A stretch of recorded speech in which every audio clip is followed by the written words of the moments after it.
शिल्पांचल की हर छोटी बड़ी खबर कभी भी कहीं भी देखने के लिए हमारे पब्लिक टाइम्स न्यूज चैनल को यूट्यूब पर करें सब्सक्राइब।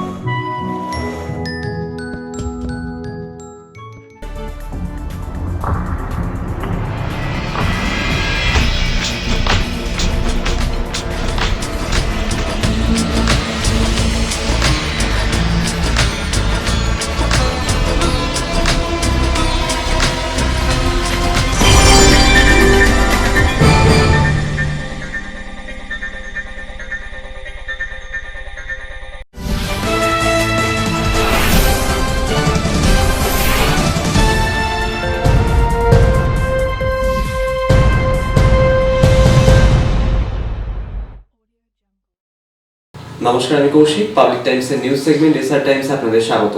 খবর শুরুর আগেই নজর রাখবো আজকের হেডলাইন্সে।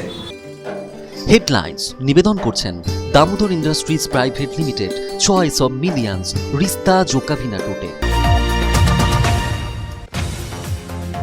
2 মাস ধরে লকডাউনের জেরে বন্ধ থাকা বেসরকারি বড় বাস ও মিনি বাস পরিষেবা সোমবার থেকে ফের চালু হওয়ার সম্ভাবনা। পশ্চিম বর্ধমানের জেলাশাসক পূর্ণেন্দু মাঝি বাস মালিকদের সংগঠনের সাথে বৈঠকের পর বাস পরিষেবা চালুর বিষয়ে নিলেন গুরুত্বপূর্ণ সিদ্ধান্ত।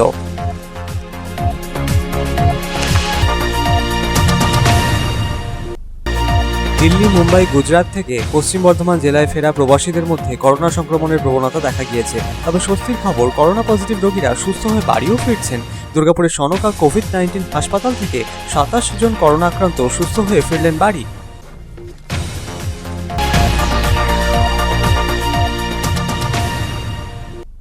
দুর্গাপুরের সগরভাঙ্গার জেপি এভিনিউ এলাকার প্রায় 45টি শিল্প কারখানার শিল্পপতিরা কারখানায় অনিয়মিত বিদ্যুৎ পরিষেবার জেরে সমস্যায়। রাজ্য বিদ্যুৎ পর্ষদ দপ্তরে জানিয়েও কাজ না হওয়ায় শিল্প বন্ধের ভাবনা শিল্পপতিদের।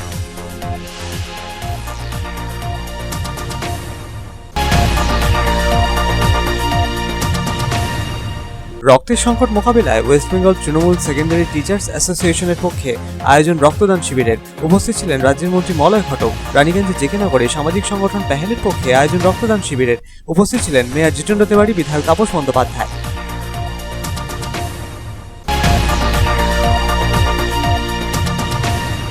করোনা ও আমফান পরিস্থিতির মোকাবিলায় রাজ্য সরকারের তরফে গৃহীত পদক্ষেপ পাঁড় বিধানসভা এলাকায় কিভাবে বাস্তবায়িত হচ্ছে তার পরিসংখ্যান আসানসোলে সাংবাদিক বৈঠকের মাধ্যমে তুলে ধরলেন আসানসোল দক্ষিণের বিধায়ক তাপস বন্দ্যোপাধ্যায়। আগামী দিনের কর্মসূচিরও ব্যাখ্যা দিলেন তিনি।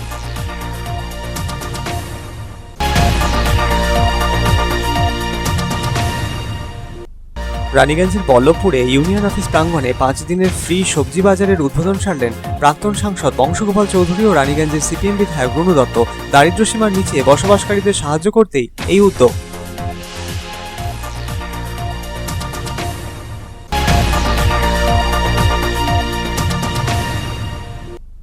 আসানসোলের হীরাপুরের রাধানগর এলাকায় ছেলেকে খুনে অভিযুক্ত বাবাকে শনিবার ফের আদালতে পেশ করা হলো।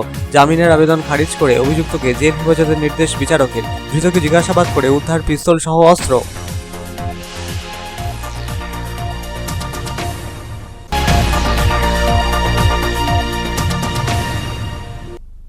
পানীয় জলের দাবিতে রাস্তা অবরোধ বাসিন্দাদের। আসানসোল পৌর নিগমের 69 নম্বর ওয়ার্ড এলাকার ঘটনা। পরাকর বেগুনিয়া থেকে স্টেশন যাওয়ার রাস্তা অবরোধ করে বিক্ষোভ দেখালেন তারা। পুলিশের আশ্বাসে স্বাভাবিক হলো পরিস্থিতি।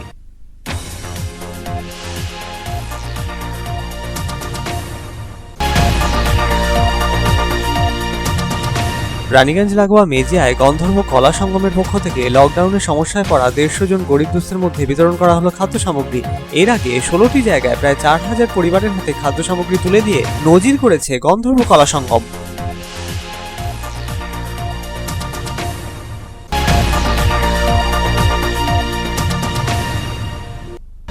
করোনা আমফান পরিস্থিতির মোকাবেলায় মুখ্যমন্ত্রীর ত্রাণ তহবিলে অর্থ সাহায্য প্রদান। আসানসোল বার অ্যাসোসিয়েশনের রাজ্যের শ্রম আইনমন্ত্রীর হাতে তুলে দেওয়া হলো 1,10,550 টাকার চেক।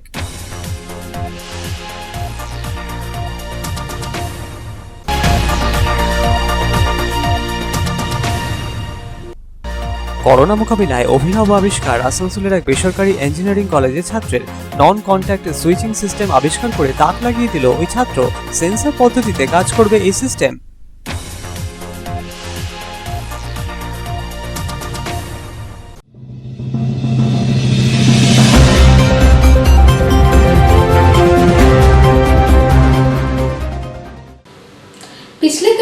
महीनों से लॉकडाउन के कारण बंद पड़े निजी बस व मिनी बसों का परिचालन आगामी सोमवार से शुरू हो सकता है। पश्चिम बर्धमान जिले के डीएम पूर्णेंदु माझी ने बस मालिकों के साथ बैठक की, जहां बस सेवा चालू करने को लेकर महत्वपूर्ण निर्णय लिया गया।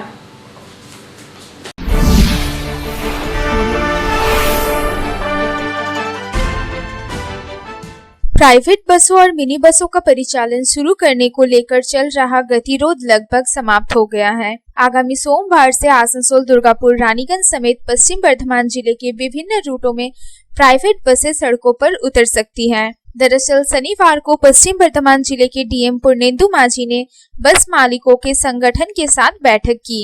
इस बैठक में बस परिचालन फिर से शुरू करने से लेकर अन्य कई महत्वपूर्ण विषयों पर चर्चा की गई। आखिरकार जिला प्रशासन के साथ बस मालिकों ने सोमवार से प्रायोगिक तौर पर कुछ रूटों में बस सेवा चालू करने पर सहमति जताई है।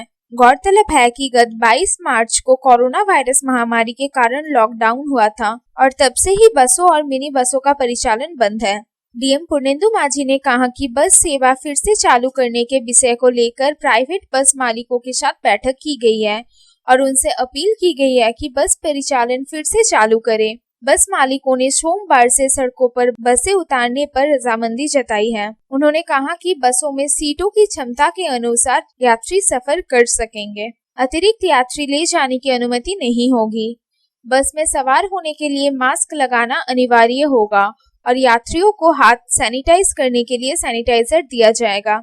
बस भाड़ा वृद्धि के सवाल पर डीएम ने कहा कि इस पर राज्य सरकार को निर्णय लेना है। আজকে আমাদের দুর্গাপুর আসানসোলে এই যে প্রাইভেট বাস আছে, মিনি বাস আছে, বিগ বাস আছে, তারা যাতে বাস পরিষেবা চালু করে তাদের সবাইকে সংগঠনের কাছে বসেছিলাম।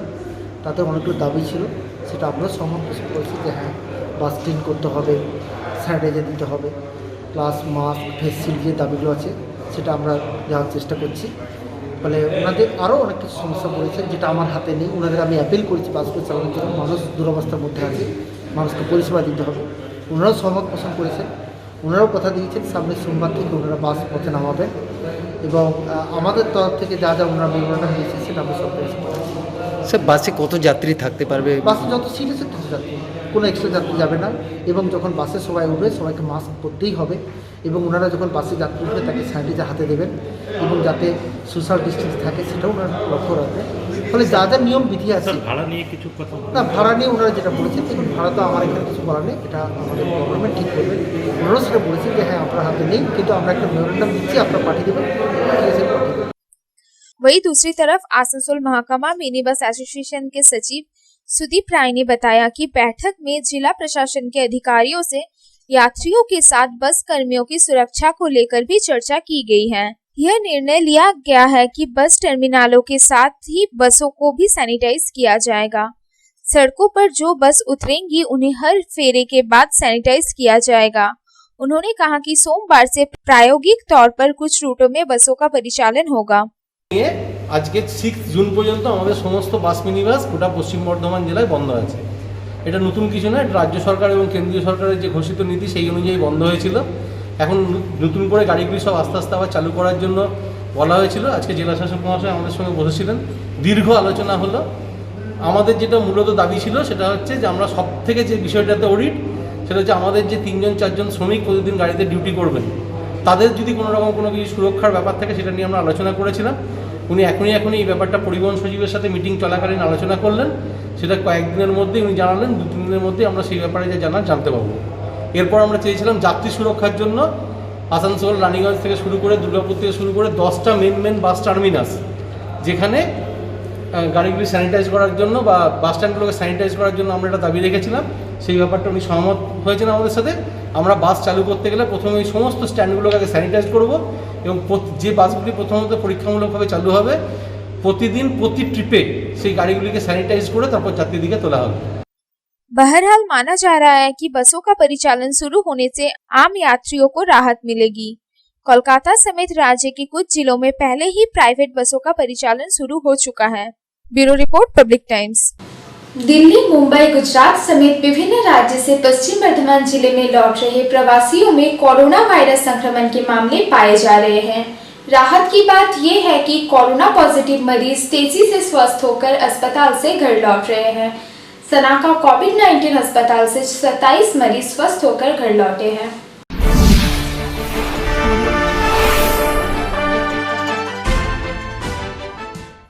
पश्चिम बर्धमान जिले के अलग अलग इलाकों में कोरोना वायरस संक्रमण के मामले सामने आ रहे हैं। अब तक जो इलाके कोरोना वायरस के संक्रमण से अछूते थे, अब उन इलाकों में भी कोरोना के पॉजिटिव मरीज पाए जा रहे हैं। पिछले कुछ दिनों में जिले के सलानपुर, बरनपुर, कुल्टी, पांडवेश्वर और अंडाल में कोरोना वायरस संक्रमण के नए मामले सामने आए हैं। गौर करने वाली बात यह है कि लॉकडाउन में विभिन्न राज्यों में फंसे जो प्रवासी घर वापस लौटे हैं, उनमें ही कोरोना वायरस संक्रमण के मामले पाए जा रहे हैं। पिछले 3 जून को पांडवेश्वर में कोरोना वायरस संक्रमण के 2 मामले सामने आए थे। पांडवेश्वर थाना क्षेत्र के डीबीसी पाड़ा और गोसाई पाड़ा इलाके के 2 युवकों की जांच रिपोर्ट कोरोना पॉजिटिव पाई गई थी। दरअसल ये युवक मुंबई से लौटे थे और उनके स्वाब के नमूने जांच के लिए भेजे गए थे। जांच रिपोर्ट में दोनों की रिपोर्ट कोरोना पॉजिटिव मिली। दोनों को इलाज के लिए दुर्गापुर के कांकसा स्थित सनाका कोविड-19 अस्पताल में भर्ती कराया गया। वहीं दूसरी तरफ सालनपुर थाना क्षेत्र के काली पाथर इलाके में भी एक प्रवासी मजदूर कोरोना पॉजिटिव पाया गया। वो गत 28 मई को मुंबई से लौटा था। उसे भी सनाका अस्पताल में भर्ती कराया गया।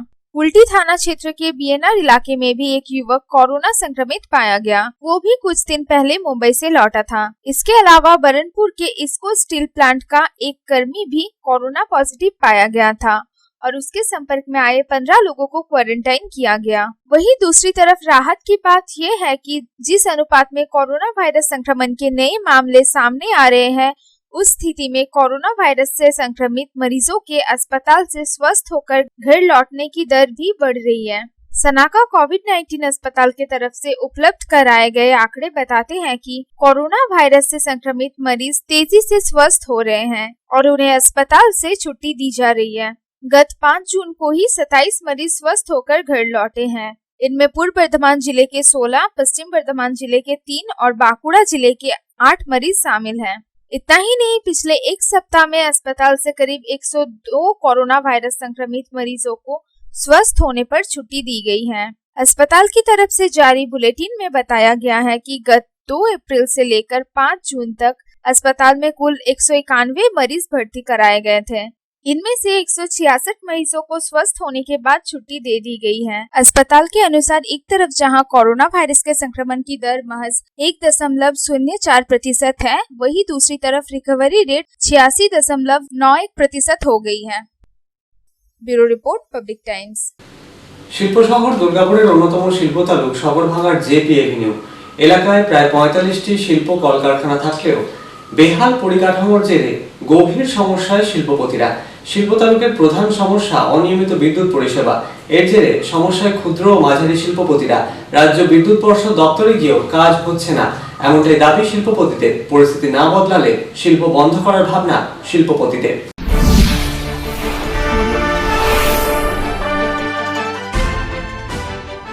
শিল্প শহর দুর্গাপুরের অন্যতম শিল্প তালুক সগরভাঙার জেপি এভিনিউ। পশ্চিমবঙ্গ সরকারের তত্ত্বাবধানে মাঝারি ও ক্ষুদ্র এই শিল্প তালুকে প্রায় 45টি শিল্প কলকারখানা রয়েছে। প্রায় 2,500 শ্রমিকের অন্নসংস্থান হয় এই শিল্প তালুক থেকে। কিন্তু বেহাল পরিকাঠামোর জেরে গভীর সমস্যায় শিল্পপতিরা। করোনা আর লকডাউনে যখন বেহাল অর্থনীতি, সেই সময় ঘুরে দাঁড়ানোর প্রধান অন্তরায় হয়ে দাঁড়িয়েছে পরিকাঠামো। এই শিল্প তালুকের প্রধান সমস্যা অনিয়মিত বিদ্যুৎ পরিষেবা। বেশিরভাগ সময় বিদ্যুৎ পরিষেবা না থাকায় সমস্যায় জর্জরিত এই শিল্প তালুকের ক্ষুদ্র ও মাঝারি শিল্পপতিরা। লকডাউনে বন্ধের সময়ও হাজার হাজার টাকা বিদ্যুৎ বিল দিলেও মিলছে না কোনো পরিষেবা। রাজ্য বিদ্যুৎ পর্ষদ দপ্তরে গিয়েও কোনো কাজ হচ্ছে না, এমনটাই অভিযোগ শিল্পপতিদের। অনিয়মিত বিদ্যুতে ব্যাহত উৎপাদন, ফলে ক্ষতির সম্মুখীন তারা। এই অবস্থা চলতে থাকলে আগামী দিনে শিল্প বন্ধ করার কথাও ভাবছেন একাধিক শিল্পপতি। আমাদের দীর্ঘ 15-20 দিন ধরে এই পাওয়ারের একটা সমস্যা। দীর্ঘদিন পাওয়ার পাওয়া যাচ্ছে না। আধ ঘন্টা থাকছে, 1 ঘন্টা থাকছে না, 2 ঘন্টা থাকছে, 3 ঘন্টা থাকছে না। পাওয়ারের সমস্যা একটা বিরাট সমস্যা। কেউ রিপ্লাই করছে না। এ বলছে ওকে, ও বলছে তাকে। এই একটা বিরাট আমাদের সমস্যার মধ্যে আছে। আমরা এইভাবে চলবো কী করে? আমাদের এখানে 40-45টা ইন্ডাস্ট্রি আছে, প্রায় 2000 লোক আছে। আমাদের বাধ্য হয় ইন্ডাস্ট্রি এবার বন্ধ করে দিই। পিটিসিএলের ম্যানেজার বাবুকে ফোন করলাম, দীপঙ্কর নায়ক, উনি ফোন ধরলেন না।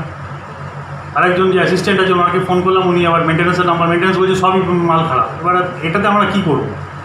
একে তো লকডাউনে মার খেয়েছি, লকডাউনের সময় 50,000 51,000 টাকা বিল এসেছে, সেই বিলটা আমরা প্রপারলি পেমেন্ট করেছি। পেমেন্ট করে যদি আমরা সার্ভিস না পাই তাহলে আমরা কী করব? এবার ইন্ডাস্ট্রি বন্ধ করে দিতে হবে। কত ইন্ডাস্ট্রি আছে এখানে? 40-45টা ইন্ডাস্ট্রি আছে, আর কত শ্রমিক মোটামুটি আছে? 1,200-2,500 শ্রমিক আছে টোটাল ইন্ডিয়াতে। শুধু বিদ্যুৎই নয়, এই শিল্প তালুকের বেহাল রাস্তা, বেহাল নিকাশি ব্যবস্থা সব নিয়েই কার্যত জর্জরিত শিল্পপতিরা। প্রবল বৃষ্টিতে একাধিক জায়গায় জমছে জল, জমা জল ঢুকছে কারখানায়, ব্যাহত হচ্ছে উৎপাদন। সব মিলিয়ে চরম দুর্দশায় ব্যবসা বন্ধের চিন্তাভাবনা শিল্পপতিদের। তবে এ বিষয়ে দুর্গাপুরের মহকুমা শাসক জানিয়েছেন, শিল্পপতিরা তার সাথে এসে যোগাযোগ করলে সমস্যা মিটে যাবে। না, এই বিদ্যুৎ সংক্রান্ত সমস্যাটা আমার মনে হয় খুব সাময়িক প্রবলেম। এটার কোনো খুব সিরিয়াস রেপারকাশন হওয়া উচিত না। ওনারা যদি ওনাদের কোনো প্রবলেম থাকে একবার অ্যাডমিনিস্ট্রেশনের সাথে একটু যোগাযোগ করুন, আমরা ফ্যাসিলিটেট করতে পারি যাতে ওনাদের প্রবলেমটা সলভ হয় এবং ভালোভাবে এখন যে আনলক ফেজ, এখানে যাতে তাদের সোশ্যাল ডিস্টেন্স মেনটেন করে, প্রপার নর্মস মেনটেন করে, গভর্নমেন্টের গাইডলাইন মেনে যাতে তারা কাজ করতে পারেন, সেটা আমরা এনশিওর করতে পারি। সাধন রোজের report, public Times, Durgapur. Asansol West Bengal Trinamool secretary teachers অ্যাসোসিয়েশনের পক্ষ থেকে রক্তদান শিবিরের আয়োজন করা হয়। উপস্থিত ছিলেন রাজ্যের মন্ত্রী মলয় ঘটক সহ অন্যান্যরা। অন্যদিকে রানীগঞ্জের জেকে নগরীর সামাজিক সংগঠন পেহেলের তরফে রক্তদান শিবিরের আয়োজন করা হয়। উপস্থিত ছিলেন আসানসোল পুর নিগমের মেয়র তথা পশ্চিম বর্ধমান জেলা তৃণমূল কংগ্রেসের সভাপতি জিতেন্দ্র তেওয়ারি, তাপস ব্যানার্জি প্রমুখ।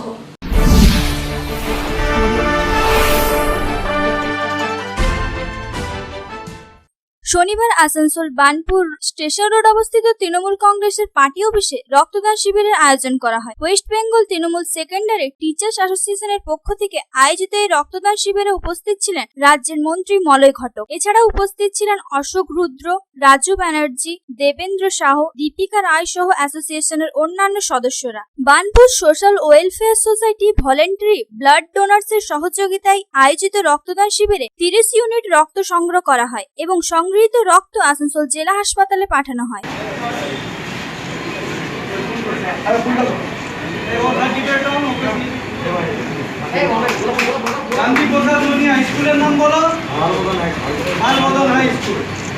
অন্যদিকে লকডাউনের জন্য আসানসোল জেলা হাসপাতালে ব্লাড ব্যাংকে রক্ত সংকট দেখা দিয়েছে। সেই সংকট আটকাতে শনিবার জেকে নগরের সামাজিক সংগঠন পেহেলের তরফ থেকে এই রক্তদান শিবিরের আয়োজন করা হয়। সেই শিবিরে উপস্থিত ছিলেন আসানসোল পুর নিগমের মেয়র তথা পশ্চিম বর্ধমান জেলা তৃণমূল কংগ্রেসের সভাপতি জিতেন্দ্র তেওয়ারি, আসানসোলের দক্ষিণের বিধায়ক তাপস ব্যানার্জি। দুইজন রক্তদাতাদের হাতে সার্টিফিকেট দিয়ে সম্মানিত করেন। মেয়র বলেন, এই সংকটের সময় পেহেল রক্তদান শিবিরের আয়োজন করে নিজেদের দায়িত্ব পালন করছে। মুখ্যমন্ত্রী মমতা ব্যানার্জির অনুপ্রেরণাতে এইভাবেই বিভিন্ন স্তরে কাজ করে সাধারণ মানুষের সেবা করছে ও তাদের পাশে দাঁড়িয়েছে।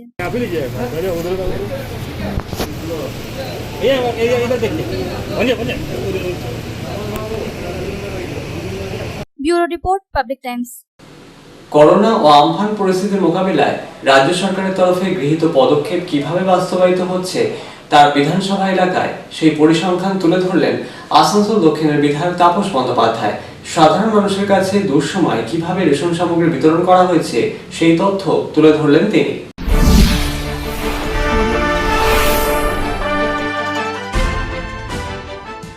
করোনা ও আমফান মোকাবিলায় সরকারি তরফে কি কি পদক্ষেপ গ্রহণ করা হচ্ছে ও আগামী দিনে কি কি পরিকল্পনা রয়েছে সে বিষয়ে সাংবাদিকদের মুখোমুখি হয়ে বিস্তারিত জানালেন আসানসোল দক্ষিণের বিধায়ক তাপস বন্দ্যোপাধ্যায়। আসানসোলের উষা গ্রামে একটি ভবনে সাংবাদিকদের মুখোমুখি হয়ে তিনি জানান, যারা রেশন কার্ড পাননি তাদের জন্য রেশনের ব্যবস্থা নেওয়া হয়েছে রাজ্য সরকারের তরফে। বিধানসভা ও ওয়ার্ড ভিত্তিক প্রত্যেক বাসিন্দার জন্য পর্যাপ্ত রেশনের ব্যবস্থা করা হয়েছে বলে জানালেন তিনি। সরকারি চালগম থেকে বঞ্চিত হননি কেউ, এমনটাই জানালেন বিধায়ক। খাদ্য সামগ্রী বিতরণের নানা পরিসংখ্যানও তুলে ধরেন তিনি।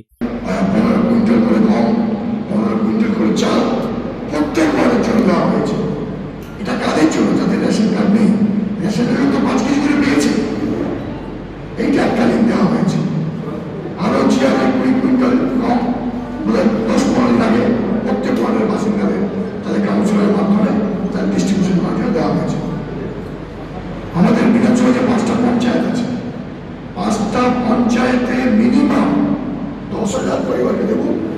10,000 পরিবারকে 3 কেজি করে চাল, আলু, আটা, সয়াবিন, যেটা প্রয়োজন, ডাল, এইসব কিন্তু পৌঁছানো হয়েছে। জমিদারের মতন এসে নিয়ে যাবো না।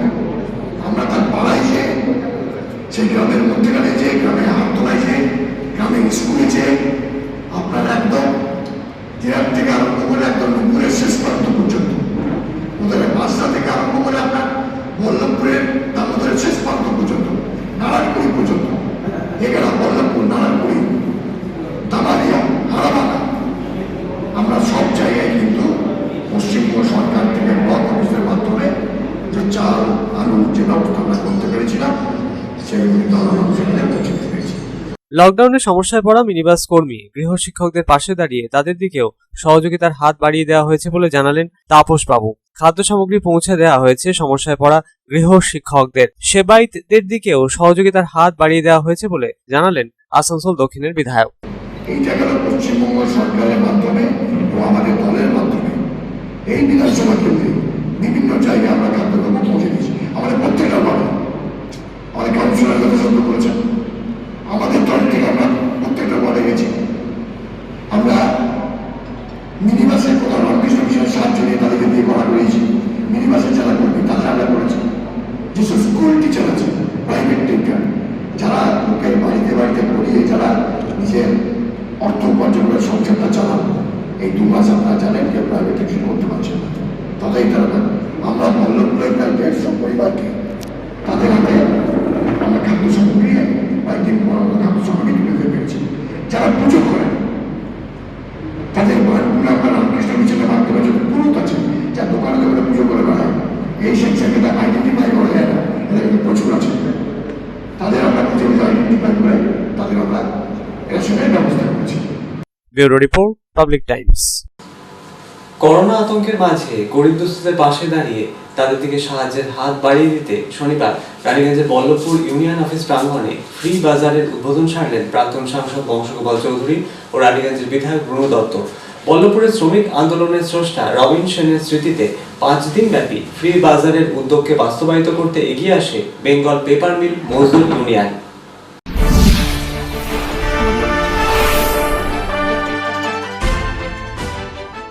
করোনা পরিস্থিতিতে চরম দুর্দশার মধ্যে দিন কাটছে গরিব দুস্থদের।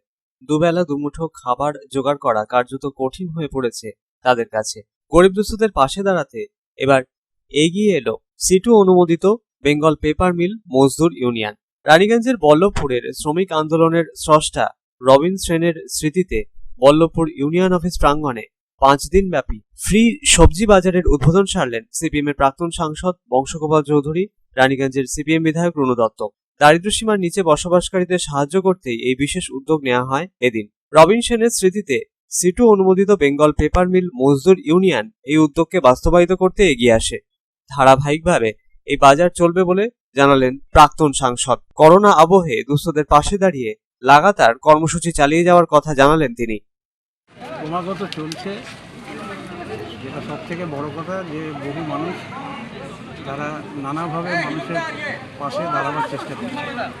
আজকের কর্মসূচিটার বিশেষত্ব এটা রবীনবাবুর স্মৃতিতে কমরেড রবিন সেন, যিনি এই বল্লভপুরের শ্রমিক আন্দোলনের অন্যতম প্রতিষ্ঠাতা এবং যার অনেক বড় অবদান আছে এই গোটা শিল্পাঞ্চলে, তার নামে একটা স্মৃতি বাজার, এখানে সবজি বাজার, তার মাধ্যমে কিছু মানুষের পাশে দাঁড়াবার চেষ্টা করা হচ্ছে।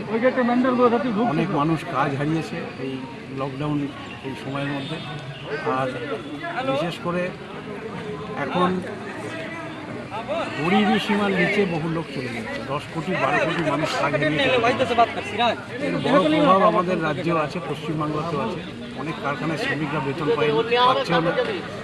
এখন যতটা সম্ভব মানুষের পাশে দাঁড়াতে হবে। রবিন সেনের স্মৃতিতে সেই কাজ বেঙ্গল পেপার মিল মজদুর ইউনিয়ন আজকে করছে এখানে। এটা চলতে থাকবে, ধারাবাহিকভাবে এই কাজটা চলতে থাকবে। এদিন প্রাক্তন সাংসদের বক্তব্যে আক্ষেপের সুর শোনা গেল। শ্রম আইন আর নেই, আক্ষেপের সুরে জানালেন তিনি। বল্লভপুর পেপার মিলের শ্রমিকেরা বঞ্চনার শিকার। লকডাউনে 2 মাস বেতন না মেলার প্রসঙ্গ উত্থাপন করে কেন্দ্রীয় সরকারকে কাঠগড়ায় তুললেন প্রাক্তন সাংসদ বংশগোপাল চৌধুরী। সমস্যা যেটা হচ্ছে যে অদ্ভুতভাবে কেন্দ্রীয় সরকার হচ্ছে 2-1 দিন আগে সুপ্রিম কোর্টে বলেছে তারা যে এটা হচ্ছে যে আমাদের কোনো দায় দায়িত্বের ব্যাপার নেই, অদ্ভুত একটা ব্যাপার। এবং আমাদের দেশে কার্যত এখন আর শ্রম আইন টাইন কিছু নেই, এবং সরকার হচ্ছে যে শ্রমিকদের পক্ষে দাঁড়াবার কথা কিছু বলেন। সেই দুরবস্থা সারা দেশে চলছে, এই রাজ্যেও চলছে। এবং অদ্ভুতভাবে যেটা হচ্ছে যে এই কারখানার মালিকরা প্রচুর টাকা লাভ করার পরেও এই 2 মাস অমানবিকভাবে হচ্ছে যে তাদের বেতন ইত্যাদি দিচ্ছে না। এবং এটা পরিবহন শ্রমিকদেরও হচ্ছে, বাসের এই যে ওয়ার্কার যারা তাদেরও হচ্ছে। অনেক জায়গাতেই মালিকরা এই জিনিস করছে, এটা তো মেনে নেবে না, শ্রমিকরা এটা মেনে নেবে। দেখা যাক। অন্যান্যদের মধ্যে এদিনের কর্মসূচিতে উপস্থিত ছিলেন সিটু নেতা আজাদি প্রসাদ সহ অন্যান্যরা। এলাকার বাসিন্দারা এদিন সোশ্যাল ডিস্টেন্সিং বজায় রেখে ফ্রি বাজার থেকে শাক সবজি সংগ্রহ করলেন। 5 দিন সকাল 8:30 থেকে খুলে যাবে এই ফ্রি বাজার। সঞ্জয় ভান্ডারীর রিপোর্ট, পাবলিক টাইমস, রানীগঞ্জ। খবরে এখন সময় একটা বিরতির।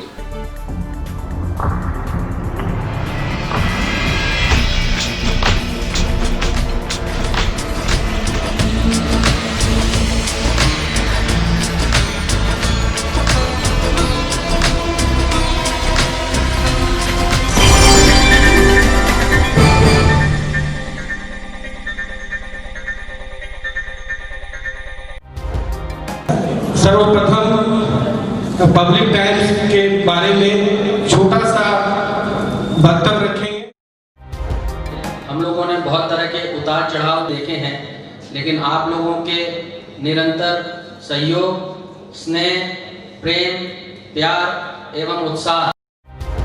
পাবলিক টাইমস এই যে সংস্থা আমাকে যে এখানে এনেছে তার জন্য আমি ওনাদেরকে ধন্যবাদ জ্ঞাপন করছি, এবং ওনাদের সমস্ত যে কর্ম সেটা বহির্ভূত আকার ধারণ করুক আমি স্বামী বিবেকানন্দের কাছ থেকে प्रार्थना করছি।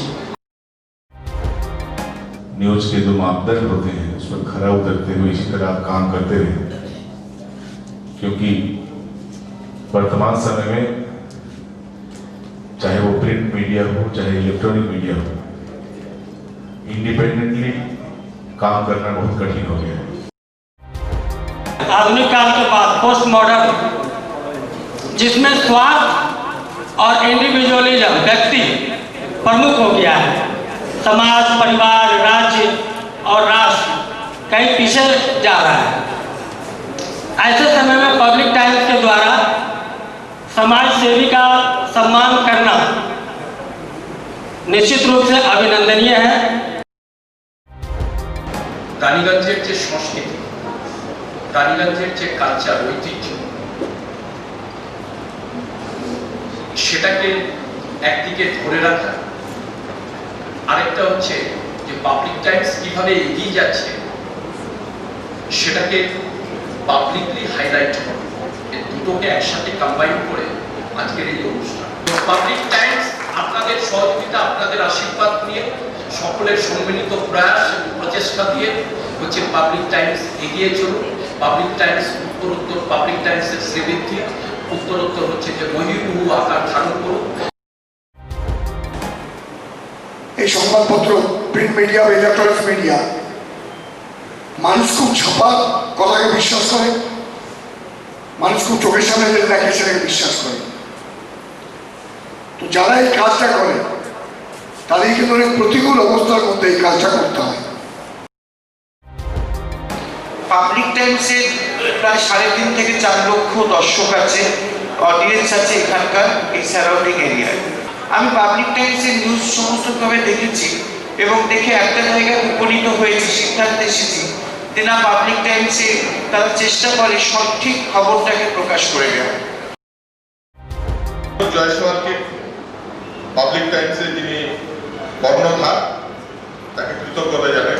তারা রানীগঞ্জের মানুষের কাছে, রানীগঞ্জের হৃদয়ে তারা নিজেদের জায়গা করে নিয়েছে। সমাজের প্রতিটি স্তরের মানুষকে সম্মানিত করা এবং তাদের সঙ্গে নিত্য যোগাযোগ না থাকলে এত সুন্দর মানব অনুষ্ঠান করা যায়। Public Times, let me tell you, it is my news channel when I travel every day from Durgapur to Raniganj. Vinodji, I thank you very much. He sends me the news and through the YouTube also, and that is my pastime for 20 minutes. I hear to that channel while I travel from Durgapur to Raniganj. It's a wonderful company.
Car choice দেখো কখন মহিষাসুর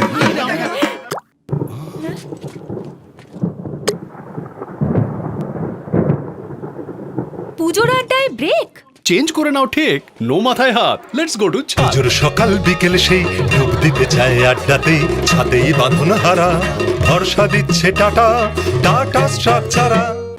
आसनसोल के हीरापुर थाना क्षेत्र के Radhanagar road इलाके में 12 वर्षीय बेटे की गोली मारकर हत्या करने के आरोप में गिरफ्तार पिता की निशानदेही पर ऑटोमेटिक पिस्टल सहित अन्य 2 हथियार बरामद किए गए हैं। अभियुक्त भूपेंद्र सिंह को जिला अदालत में पेश किया गया, जहां से उसे जेल भेज दिया गया है।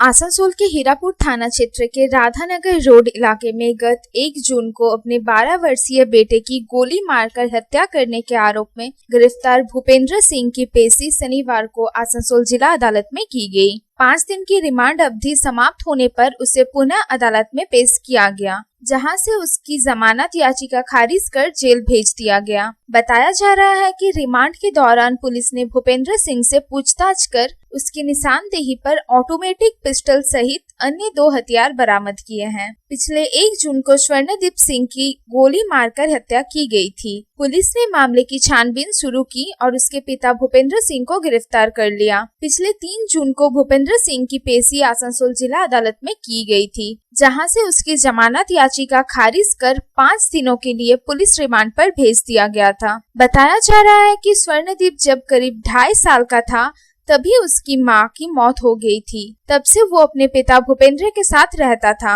सरनजीत बरनपुर के ही गुरु नानक हाई स्कूल का छात्र था। भूपेंद्र जमीन की खरीद बिक्री में दलाली का काम करता था। सोमवार की शाम स्वर्णदीप को घर से रक्त रंजित हालत में बरामद किया गया था। आसनसोल जिला अस्पताल ले जाने पर डॉक्टरों ने उसे मृत घोषित कर दिया था। उसके सिर के पीछे गोली मारी गई थी। आरोपी पिता भूपेंद्र सिंह के खिलाफ पुलिस ने आईपीसी की धारा 302 और 201 के साथ ही साथ आर्म्स एक्ट की धारा 25 और 27 के तहत मुकदमा दर्ज किया है। पुलिस मामले की जांच में जुटी है। Bureau report, public times. Asansol পৌর নিগমের 69 নম্বর ওয়ার্ড এলাকার বাসিন্দারা পানীয় জলের দাবিতে রাস্তা অবরোধ করে বিক্ষোভে শামিল হলেন। কাউন্সিলরকে বারংবার জানিয়েও কোনো ফল না হওয়ায় বরাকর বেগুনিয়া থেকে স্টেশন যাওয়ার রাস্তা অবরোধ করে বিক্ষোভ দেখালেন তারা। বরাকর ফাঁড়ির ভারপ্রাপ্ত আধিকারিকের আশ্বাসে স্বাভাবিক হলো পরিস্থিতি।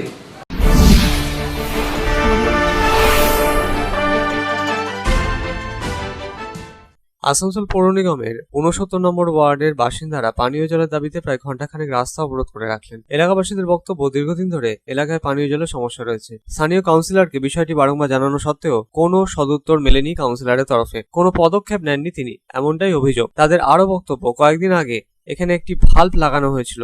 ভাল্ব লাগানোর ফলে পানীয় জল সম্পূর্ণরূপে সরবরাহ বন্ধ হয়ে গিয়েছে। ভাল্ব লাগানোর আগে যতটুকু জল আসতো ভাল্ব লাগানোর পর সেই জলটুকু আসছে না, তাই তারা বাধ্য হয়ে বরাকর বেগুনিয়া থেকে স্টেশন যাওয়ার রাস্তা অবরোধ করে দেন। ये बेल लगाया यहाँ पे, बेल लगाने के बाद तो पानी मिल ही नहीं रहा। उससे पहले ही पानी जो मिल रहा था, छोटा बच्चा पेशाब करता है ना, उस तरह से पानी, ठीक है। यही प्रॉब्लम था पहले सीपीएम का टाइम में, और जब इलेक्शन का टाइम में आता था बोलता था ये लोग पाइप सही कर देंगे। यही सेम प्रॉब्लम अभी हो रहा है टीएमसी का टाइम में, ठीक है। अब पानी का सबसे बड़ा प्रॉब्लम है। अब पानी का घर घर आप जाकर पता कर सकते हैं कि कैसा पानी मिल रहा है। पानी बिल्कुल मिल ही नहीं रहा है, और यहाँ प्रशासन आके हम लोग हटाने के लिए बोला गया, लेकिन जितना भी आवाम है बोल रहा है यहाँ पे हम लोग नहीं हटाएंगे। या तो फिर या तो हमको यहाँ पे मेयर को बुलाइए, हम लोग को समाधान करे, या काउंसलर को बुलाइए, लेकिन अभी तक काउंसलर भी नहीं आया। 1 घंटा हो गया, कोई भी नहीं आया देखने के लिए। और 3 दिन पहले से भी हम लोग बोल रहे हैं, लेकिन कोई समाधान नहीं हुआ इसका। काउंसलर से बात हुआ आप लोग? जी हाँ, काउंसलर को कल हम लोग बोले, लेकिन केयरलेस, कोई मतलब कि इसमें इम्प्रूव नहीं हुआ देखने में। कुछ करें हम लोग। ঘণ্টাখানেক অবরোধ চলতে থাকে। অবরোধের জেরে ব্যাপক যানজটের সৃষ্টি হয়। ঘটনাস্থলে কুলটি থানার বরাকর ফাঁড়ির ভারপ্রাপ্ত আধিকারিক এসে আশ্বাস দিলে অবরোধ তুলে নেন স্থানীয়রা। সন্তোষ মণ্ডলের রিপোর্ট, পাবলিক টাইমস, আসানসোল। रानीगंज से सटे मेजिया में गंधर्व कला संगम ने 150 जरूरतमंद परिवारों के बीच खाद्य सामग्री बांटी। गंधर्व कला संगम की मैनेजिंग ट्रस्टी शाश्वती चैटर्जी व्यक्तिगत रूप से उन परिवारों तक मदद पहुंचाई है।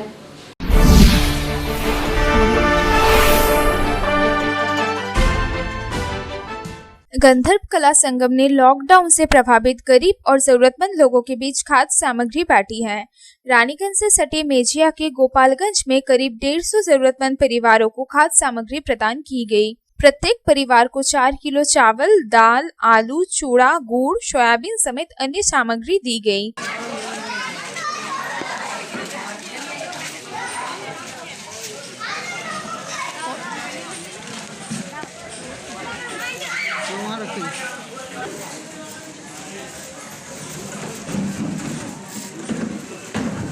गंधर्व कला संगम की मैनेजिंग ट्रस्टी शाश्वती चैटर्जी ने बताया कि उन्होंने व्यक्तिगत रूप से जरूरतमंद परिवारों के लिए खाद्य सामग्री का प्रबंध किया है। उनकी कोशिश है कि लॉकडाउन से प्रभावित जितने भी दिहाड़ी मजदूर अथवा गरीब हैं, उन्हें हर संभव सहायता पहुंचाई जाए। गंधर्व कला संगम इससे पहले भी 16 जगहों पर करीब 4000 परिवारों तक सहायता पहुंचा चुका है। सिर्फ पश्चिम बर्धमान ही नहीं बल्कि बांकुड़ा, पुरुलिया और बीरभूम में भी जरूरतमंद परिवारों तक खाद्य सामग्री पहुंचाई जा रही है।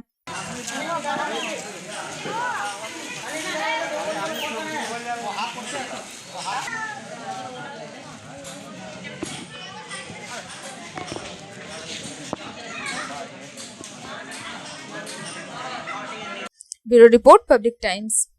করোনা ও আমফান পরিস্থিতির মোকাবিলায় মুখ্যমন্ত্রীর ত্রাণ তহবিলে অর্থ সাহায্য প্রদান আসানসোল বার অ্যাসোসিয়েশনের। রাজ্যের শ্রম ও আইনমন্ত্রীর হাতে তুলে দেওয়া হলো 1,10,550 টাকার চেক। বার অ্যাসোসিয়েশনের সভাকক্ষে আয়োজন ছিল এই কর্মসূচিটির।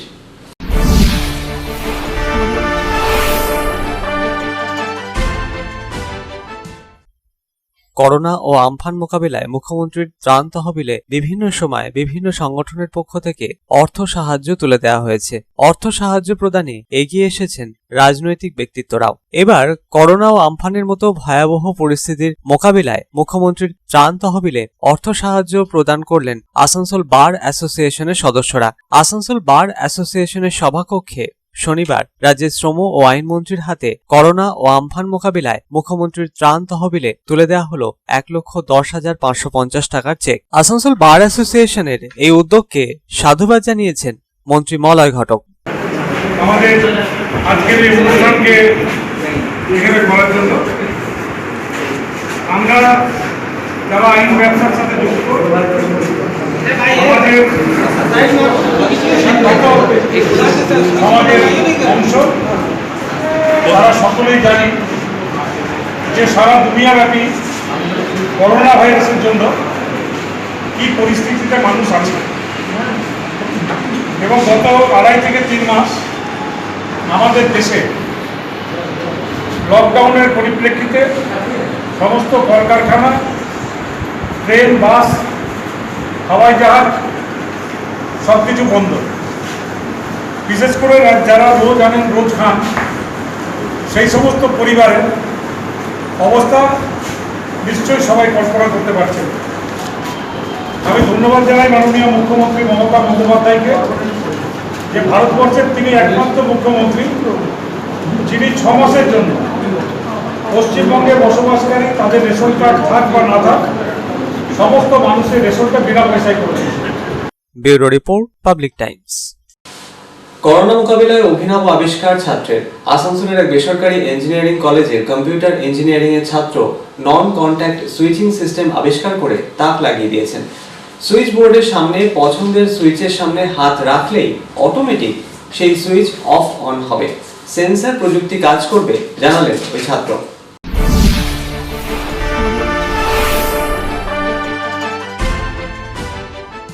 আসানসোলের এক বেসরকারি ইঞ্জিনিয়ারিং কলেজের ছাত্র নন কন্ট্যাক্ট সুইচিং সিস্টেম আবিষ্কার করে সকলকে স্তম্ভিত করে দিয়েছে। এই ইঞ্জিনিয়ারিং কলেজের কম্পিউটার ইঞ্জিনিয়ারিং এর প্রথম বর্ষের ছাত্র কামরান হাসান এই প্রযুক্তি আবিষ্কার করেছেন। করোনা আতঙ্কের কথা মাথায় রেখে মাত্র 3 দিনের মধ্যে তিনি প্রযুক্তি তৈরি করেছেন। এর নাম দেওয়া হয়েছে নন কন্ট্যাক্ট সুইচিং সিস্টেম। এই পদ্ধতিতে সেন্সরের সামনে হাত দিয়ে সুইচ বোর্ডের সামনের পছন্দের সুইচের সামনে হাত রাখলেই সুইচ অফ বা অন হয়ে যাচ্ছে।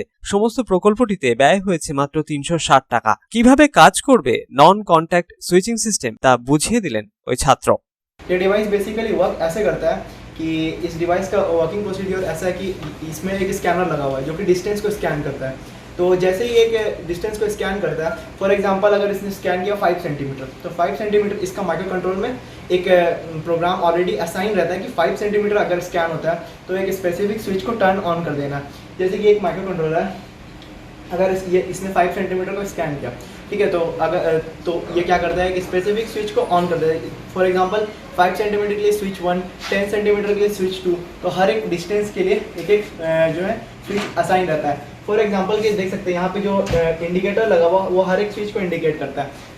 ये डिस्टेंस को जो है शो करने के लिए लगा कि अगर हम अपना किसी ऑब्जेक्ट के तौर पे अपना हाथ इसके सामने प्लेस करते हैं तो पहले ये स्कैनिंग मोड में जाएगा। स्कैनिंग मोड में जाने के बाद अपना हाथ हम जहाँ प्लेस करेंगे उसके बाद वो स्विचिंग करेगा। फॉर एग्जांपल जैसे हम अपना हाथ यहाँ प्लेस करते हैं ये स्कैनिंग मोड में चला जाता है और जो है उसके बाद तो लाइट जैसे टर्न ऑफ हो गया। तो क्या किया, তবে বর্তমানে শুধুমাত্র এই প্রযুক্তিটি কলেজের অধ্যক্ষের অফিসেই ব্যবহার করা হচ্ছে। আগামী দিনে কলেজের অন্যান্য স্থানেও এটির প্রয়োগ করা হবে বলে কলেজ কর্তৃপক্ষ সূত্রে জানা গিয়েছে। এ বিষয়ে কলেজের অধ্যক্ষটি কি জানালেন শুনে নেব। এই কোভিড-19 জন্য যে লকডাউন চলছে, তো এটাতে যেমন সমস্ত বিশ্ব একটা প্রবলেমের মধ্যে আছে, এটা আমাদের কাছে অনেক নতুন নতুন চ্যালেঞ্জও এনে দিচ্ছে যে কোভিড-19 যে প্রোটোকল আছে তার জন্য নতুন কি ইনোভেটিভ প্রজেক্ট করা যায়। তো আমাদের এখানকার স্টুডেন্ট কামরান হাসান এই প্রজেক্ট করেছে।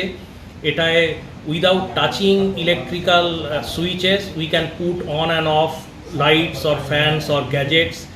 তো মেনলি যেটা দেখা যাচ্ছে এই যে ভাইরাসটা এটা প্লাস্টিক বেসড মেটেরিয়ালে কিন্তু it can stay up to 3 days, খুব বেশিক্ষণ থাকে। এবং সমস্ত অফিস খুলছে এবং particularly we are really worried about schools, কারণ স্কুল কলেজ খুলবে, সেখানে ইলেকট্রিক্যাল সুইচ বোর্ড থেকে স্টুডেন্টদের অনেক কন্টামিনেশন হতে পারে। তো সেই কথা ভেবে যে কী করে ইলেকট্রিক সুইচ বোর্ড টাচ করাটাকে অ্যাভয়েড করা যায়, তো সেটার কথা চিন্তা করেই এই খুব লো কস্ট সলিউশন এটা আনা হয়েছে। এবং কোনো স্কুল যদি এটাকে ইমপ্লিমেন্ট করতে চায় বা কোনো college, we are ready to. Santosh মণ্ডলের রিপোর্ট, পাবলিক টাইমস, আসানসোল। এখনকার মতো খবর এই পর্যন্তই। আপনারা দেখছেন public Times, your voice hour mission. নমস্কার।